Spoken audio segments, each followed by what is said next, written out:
Aujourd'hui, bien sûr, ce qu'on a dans le paysage, c'est surtout l'Ukraine.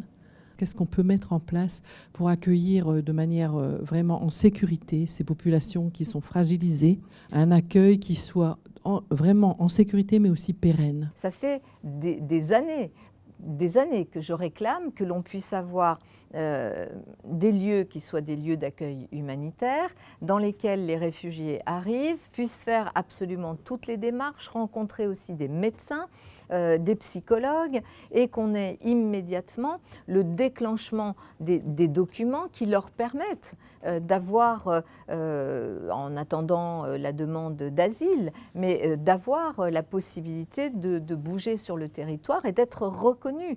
Mais il faut savoir une chose, c'est que dans l'accueil des personnes ukrainiennes, il y a beaucoup de couples mixtes. Comme partout, il y a eu une immigration des étudiants venant d'Afrique d'ailleurs, qui sont restés, se sont mariés, ont des enfants, et ils arrivent, ils ne sont pas ukrainiens, ils n'ont pas la nationalité ukrainienne, ils arrivent avec leurs femmes, leurs enfants, et eux n'ont pas droit au même traitement. Ça, c'est pas acceptable. Ils viennent du même conflit. Donc moi, je veux m'appuyer aussi sur cette situation qu'on connaît aujourd'hui pour dire, voilà, ce qui est en train de se passer là doit nous permettre de dire, eh bien, c'est ça le standard.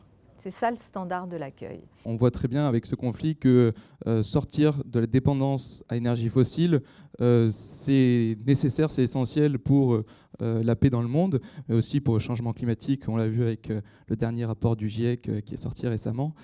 Quel est votre plan au niveau national pour en sortir? Moi, ma proposition est de m'appuyer sur un rapport, le rapport RTE, que des scientifiques, des professionnels ont fait. Il y a un scénario, le scénario numéro 2 de ce rapport RTE, qui dit qu'on peut aller à 100% d'énergie renouvelable. Je pense qu'en plus, en termes de développement économique et industriel pour notre pays, c'est la voie à suivre, parce que c'est là qu'il y aura demain les marchés sur le plan économique, à forte valeur ajoutée, qui seront ceux qui vont générer de la valeur et de l'emploi. Mais ça va remplacer le nucléaire ou le gaz et le pétrole, les deux, ou ça va être en plus? Ça doit évidemment remplacer d'abord les énergies fossiles. Sur le nucléaire, pour moi, c'est une énergie de transition. On ne peut pas en sortir de façon brutale, rapide. D'ailleurs, il faudra prolonger un certain nombre de centrales nucléaires. Donc je suis pour le grand carénage, ce qu'on appelle le grand carénage, pour permettre justement de faire ce lien entre nucléaire et énergie renouvelable. Moi, ce que j'ai appris, notamment en tant que maire de Paris, et ce que j'ai vu aussi dans les autres grandes villes du monde, c'est qu'en fait, ça va très très vite. À partir du moment où il y a une volonté politique, une détermination forte, qu'on arrive à fixer un horizon, après, les acteurs économiques, ils sont pragmatiques. Ils voient bien où est le monde de demain dans lequel ils pourront avoir, je dirais, leur place. Et justement, je vais continuer sur l'écologie. Je voulais savoir si vous êtes favorable à cette proposition, qui est de former dans la formation initiale, mais aussi dans la formation continue, les professeurs des écoles primaires et ensuite collèges et lycées, pour qu'ils puissent enseigner le climat et la biodiversité. Oui, très favorable, parce que là aussi, ça c'est un sujet sur lequel travaille beaucoup Jean Jouzel. Il est en train de travailler, ils sont en train de mettre la main, un certain nombre de scientifiques, à l'intégration de ces questions dans les programmes scolaires. Si je puis me permettre, en réalité, ça figure depuis les années 70, ces intentions d'étudier l'environnement à l'école primaire, à l'école, au collège aussi. Mais c'est assez rigolo que ce soit marqué depuis les années 70 noir sur blanc et qu'il n'y ait rien dans les écoles. Donc comment est-ce qu'on fait pour que ça arrive jusque dans les écoles, au-delà des textes? Donc on forme les enseignants, on forme les maîtres, on les forme de deux façons, à la fois sur les contenus, mais aussi sur les pédagogies, qui sont beaucoup trop classiques, qui ne correspondent plus vraiment non plus à la façon dont les jeunes apprennent. Vous pensez du coup que ce serait quelque chose d'obligatoire ou ce serait quelque chose d'optionnel pour un professeur de se former aux questions climat? La formation ne peut pas être optionnelle. La formation doit être vraiment quelque chose d'obligatoire, et ensuite il faut les accompagner accompagner en les laissant déployer des pédagogies dans lesquelles eux-mêmes puissent se sentir à l'aise, mais qui soient des pédagogies beaucoup plus ouvertes, et le climat s'y prête vraiment. Faire la classe dehors. Ça se pratique, hein, même à Paris. J'ai un enseignant dans le 19e arrondissement qui est dans un petit parc, et qu'il pleuve, qu'il vente, qu'il neige, les enfants sont là, et en fait, on a constaté une élévation du niveau et de l'attention et de l'intérêt des enfants et de leurs résultats scolaires par ce type d'approche. Là aussi, ça peut aller très vite, hein, vous savez. Il suffit d'une autre approche au sein du ministère de l'Éducation nationale pour que les choses puissent s'ouvrir, parce que les gens attendent ça et les enseignants attendent ça. Alors cette fois, moi je suis là pour parler des vieux. On est actuellement au moins 25% de la population en France. Or, il s'avère que dans le gouvernement actuel, on n'est pas du tout reconnu. Alors je demande quels sont vos projets.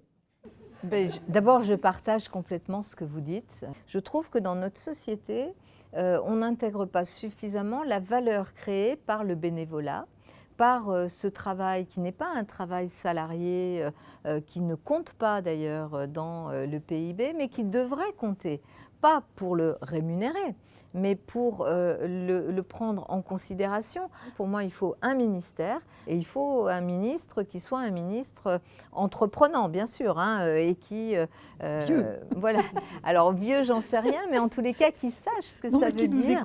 Et qui écoute, oui. Ben oui. Parce que ce qu'on demande, c'est donc qu'il y ait un conseil national des personnes vieilles, comme il existe, parce que quand même, ça a été très efficace pour les personnes handicapées. Et c'est une très bonne nouvelle.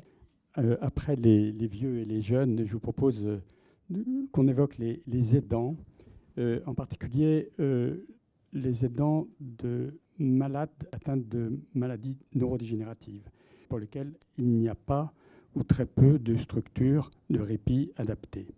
Quels sont vos projets sur ce sujet ? Ces situations sont extrêmement lourdes, psychologiquement, physiquement et même financièrement. La réforme de la dépendance, qui intégrera aussi bien sûr les aidants, ça devait se faire, ça n'a pas été fait, y compris l'argent qui était disponible pour le faire a été utilisé pour payer la dette Covid, plutôt que de servir à mettre en place ce nouveau pilier de protection sociale que j'appelle de mes voeux. Moi, je l'ai chiffré, d'ailleurs la Cour des comptes l'a chiffré aussi, à 1 milliard d'euros par an pour financer et la formation et les aides et à domicile ou en établissement. Et pour les aidants, des lieux de répit, des temps de répit dans lesquels ils puissent eux aussi, non pas se mettre à distance, mais prendre juste le temps nécessaire pour se ressourcer. Donc c'est très très important de pouvoir accompagner évidemment les aidants dans des situations et des circonstances qui fassent que les aidants eux-mêmes n'y laissent pas toute leur vie, quoi, hein, et ne tombent pas eux-mêmes malades, parce que c'est aussi ce qu'on observe malheureusement dans beaucoup de cas. Sur la santé, effectivement, j'ai vu que la santé mentale serait la grande cause de votre quinquennat. Je trouve ça très intéressant. Et justement, nous, c'est intéressant parce qu'on a eu beaucoup de propositions de la part des jeunes sur ce sujet-là, notamment la création d'une matière à l'école pour parler de l'estime de soi et à prendre confiance en soi, par exemple.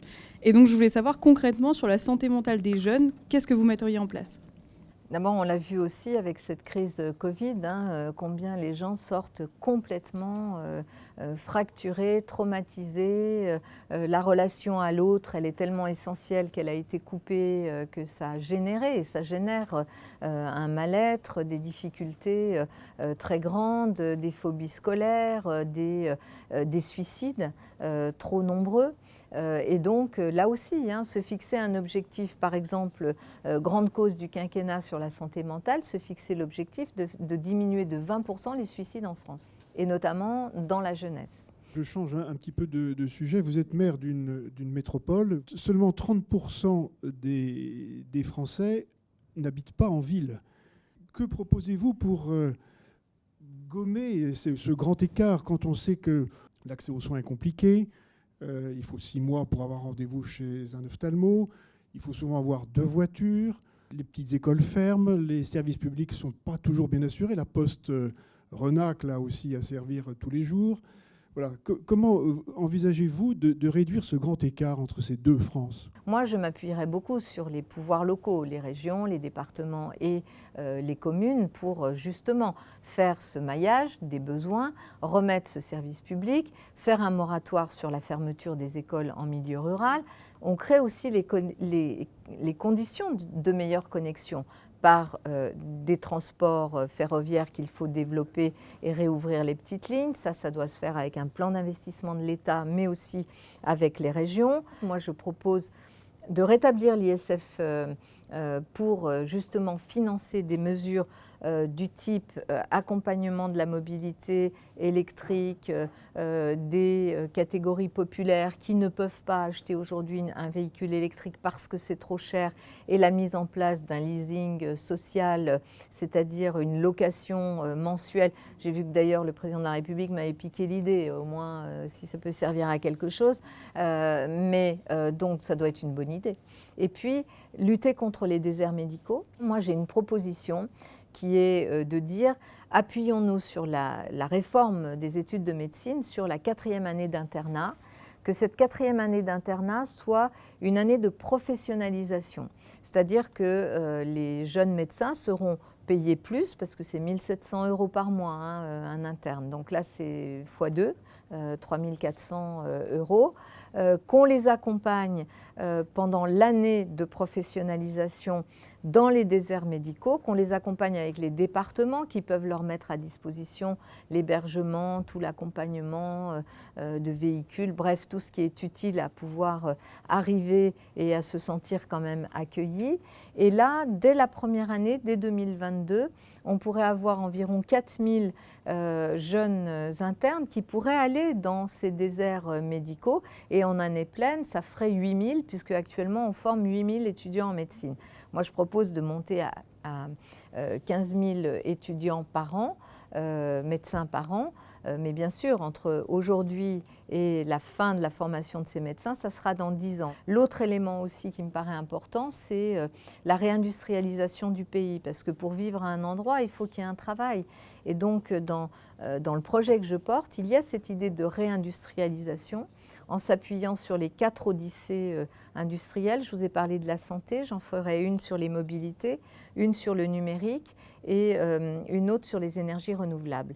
Et donc en nous appuyant sur ces 4 odyssées industrielles et bien sûr en s'appuyant sur les régions, sur tous les acteurs économiques, etc., on doit pouvoir remettre du travail, remettre de l'activité économique durable, évidemment, il ne s'agit pas de refaire toutes les erreurs du passé, et de l'économie de la vie, c'est-à-dire de l'économie utile à améliorer la vie humaine.